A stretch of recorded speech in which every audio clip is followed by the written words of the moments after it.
This is our wrist flexion, passive stretch into wrist flexion, pails and rails. So we're going to get in our combat position with our knee down and our foot in line with our knee. Whichever knee is down, whichever foot is down, it doesn't matter.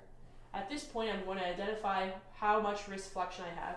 So I'm going to go palm facing the backside of my forearm, trying to pull myself as deep as I can actively. That's all I have.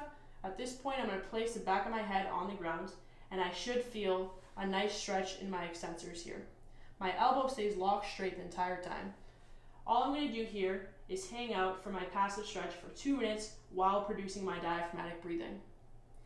If I don't feel a stretch, I can lean back slightly, bringing my butt back towards my heel. Only a little bit. At this point, after my 2 minutes of breathing, I'm going to produce my PAILs and rails contraction. My PAILs contraction will be my hand trying to drive into the ground.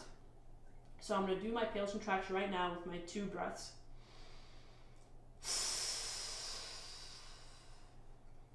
Actively driving into the floor the entire time with the backside of the arm. For my rails contraction, I'm going to try and bring my fingers up towards the backside of my forearm. I'm going to hold for 10 to 15 hard seconds, keeping my elbow locked straight the entire time, actively trying to close that angle. At this point, I'm going to go right back into my PAILs contraction, so I might have to lean back a little bit because I've acquired new range of motion. Same thing, we'll go 2 to 3 breaths, actively driving the floor away this time. Pushing down.